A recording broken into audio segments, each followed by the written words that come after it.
Thank you for opening my show. Sometime last year I saw a really good Mythbusters show that really intrigued me. I never stopped thinking about it. It's revolutionary, I think. I think it could change the whole automotive industry for every vehicle that travels on the highway and even airplanes. Well, let me tell you about it. If you don't already know this, a golf ball travels about 30% farther because it has all those little dimples on it. Those little dimples stop the air from being sticky to it. It causes the golf ball to flow through the air without as much aerodynamic drag. It has nothing to do with the fact the golf ball might be spinning. When air is traveling over a smooth surface, the air likes to stick to that smooth surface, and the faster you go, the more it wants to stick. That's called laminar airflow.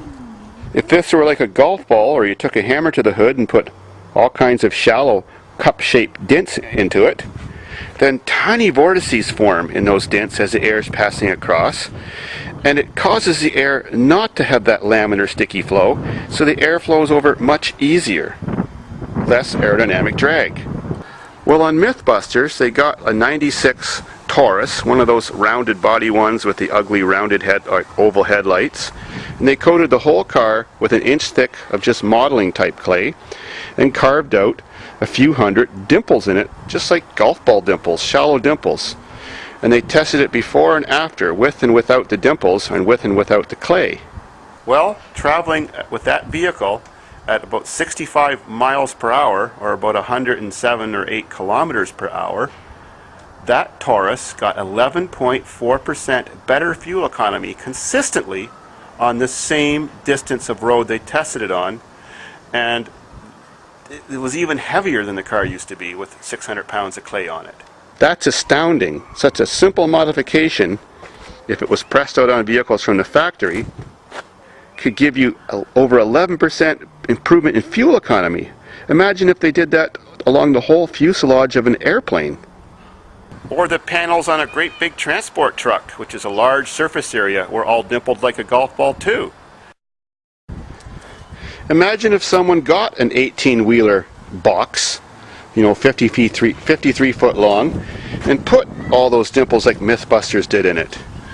I think that's worth a test. I think that's the most revolutionary fuel-saving invention ever. Why hasn't someone patented that since they did that show? Someone's got to try it. Maybe even just the front end of those transport trucks, since that's the part cutting through the air.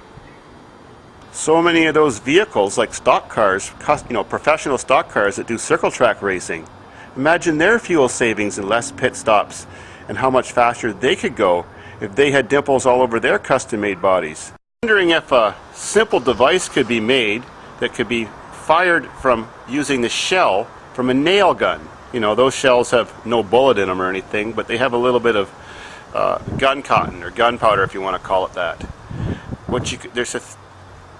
There's a technology called explosive forming, where they use explosions underwater to press metal objects into shapes, sometimes very complicated shapes, and it's a cheaper way of than making a great big die and pressing machine.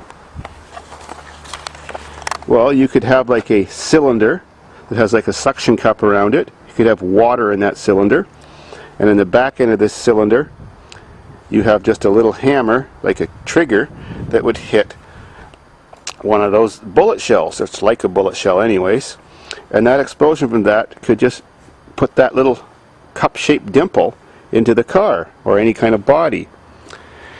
You'd have to do it like really quickly like that to stop all the metal from deforming around it, so it would just do the little dimple right there, right where you wanted it to do. And then just take an old car like this, or a fleet of old cars.